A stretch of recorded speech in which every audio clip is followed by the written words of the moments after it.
Praise the Lord. Greetings to you all in the name of our Lord and Savior Jesus Christ. For today's meditation, I would like to turn your attention to Mark 9:23 to 24. Jesus said to him, "If you can believe, all things are possible to him who believes."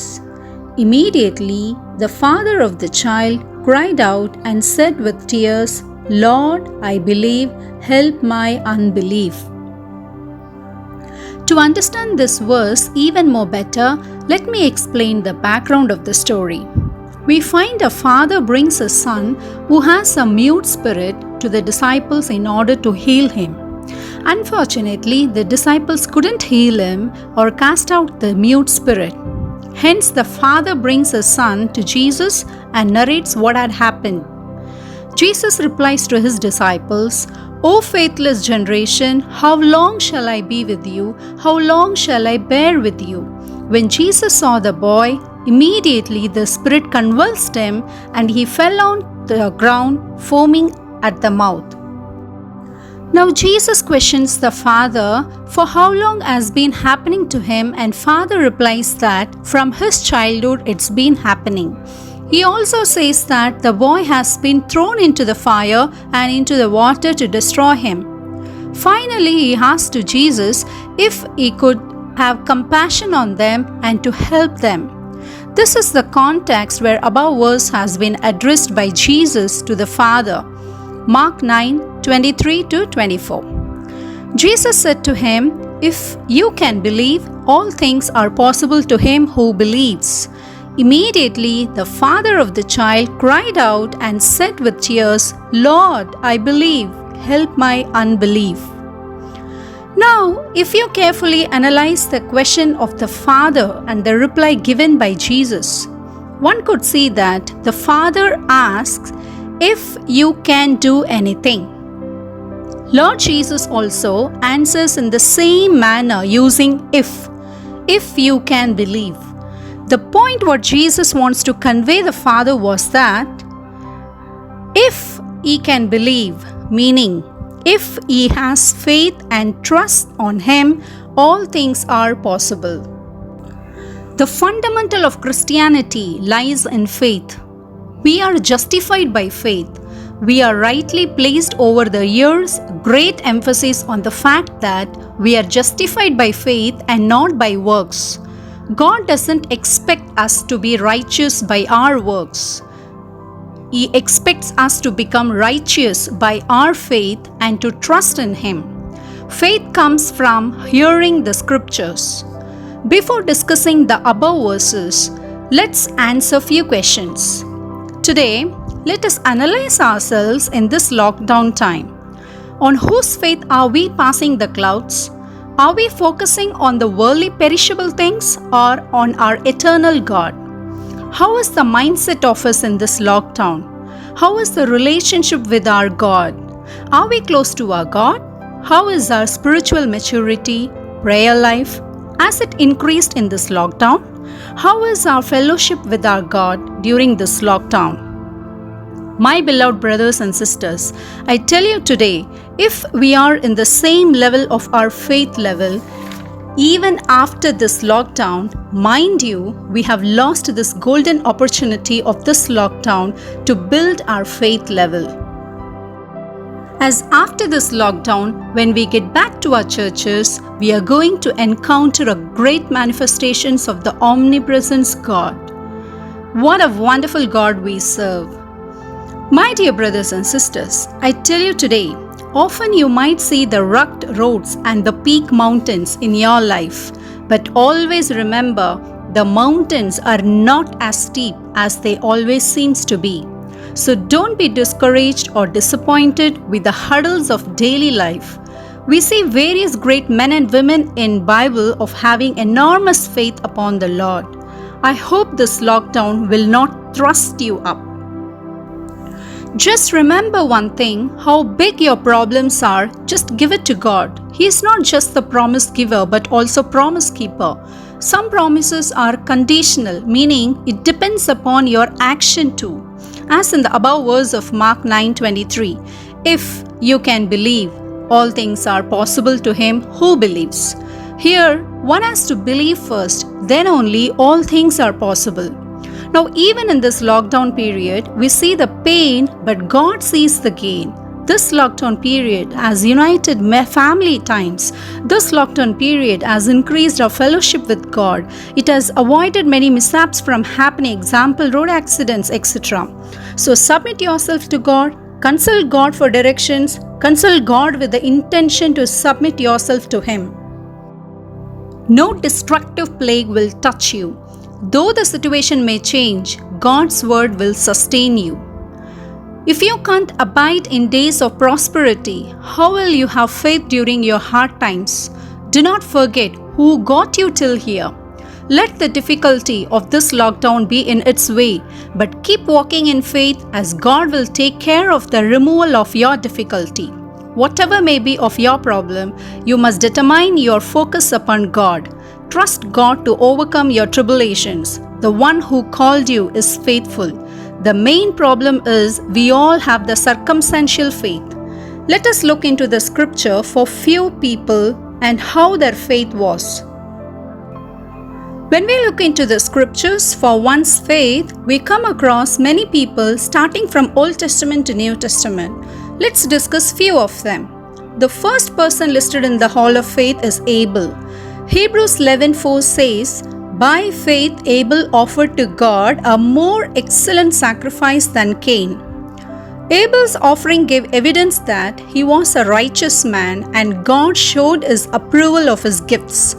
Although Abel is long dead, he still speaks to us by his example of faith. The next person, if you see from the same chapter of Hebrews 11:5-6, by faith Enoch was taken away so that he did not see death. You must understand one thing here. It is impossible to please God without faith, and God rewards those who diligently seek Him. The third person from the same passage, Hebrews 11:7, is Noah. It says, "It was by faith that Noah built a large boat to save his family from the flood." He obeyed God, who warned him about things that had never happened before. Take example of Abraham in Genesis 22:8. We see Abraham's faith on God as he says, "My son, God will provide for himself the lamb for a burnt offering." Abraham's declaration that God will provide the sacrifice is a testament to the man whose absolute trust and pursuit of God was faith accorded to him as righteousness. Next is Sarah. Being the mother of Jewish nation, Hebrews 11:11 says, "It was by faith that even Sarah was able to have a child, though she was barren and was too old. She believed that God would keep His promise." If you look into Genesis 26:12, by faith Isaac sowed the seed, what he had, and in the same year God multiplied into 100-folds. Next, look into David's faith of defeating Goliath. Being a shepherd and a small boy in front of the gigantic Goliath, he didn't look at the problem or the gigantic figure in front of him, but he trusted God, he had immense faith on God, and that faith helped him to accomplish his task of winning over Goliath.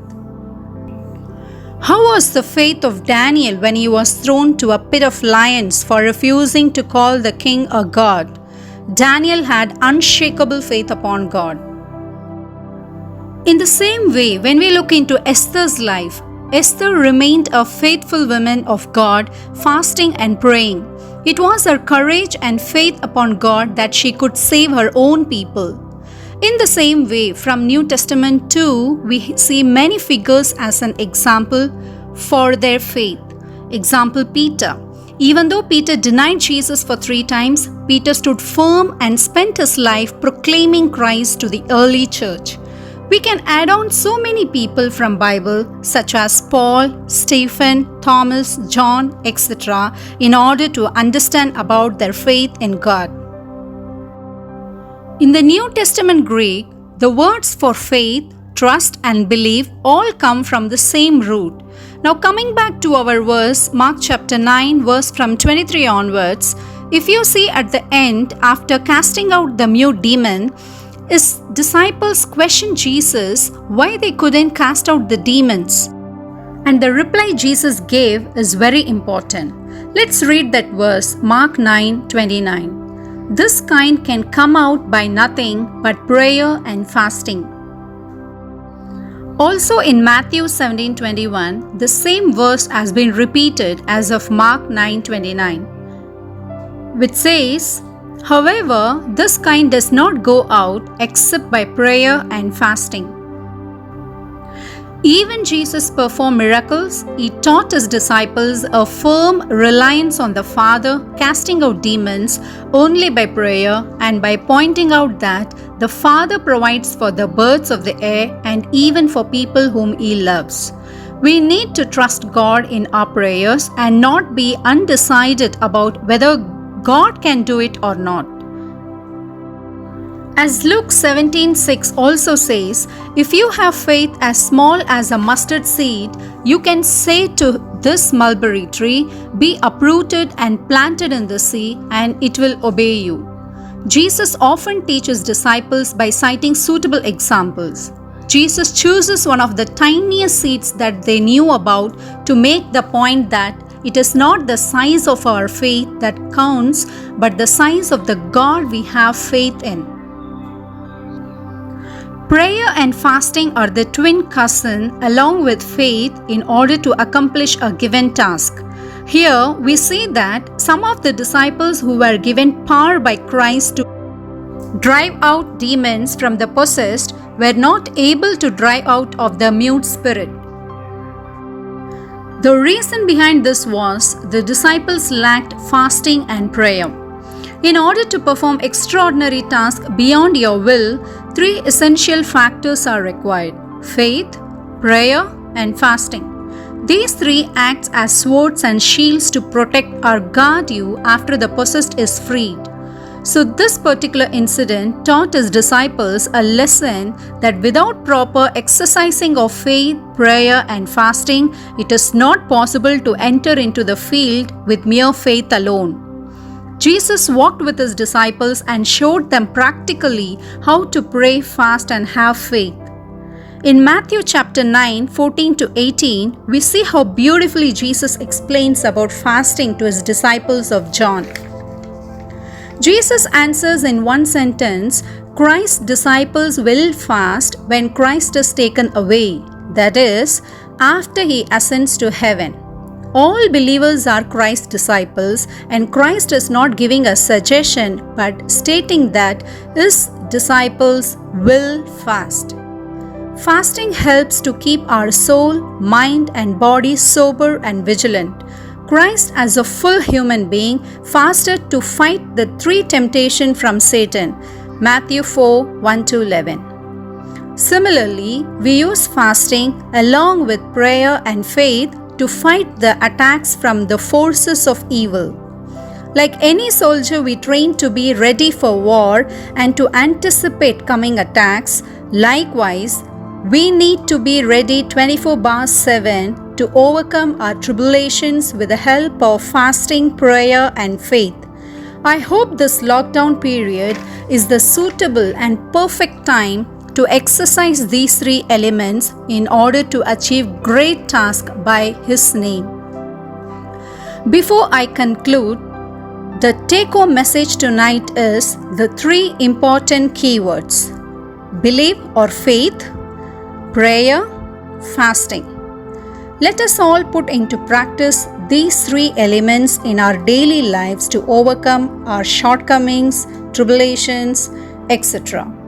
May the grace of the Lord Jesus Christ be with you all. Amen.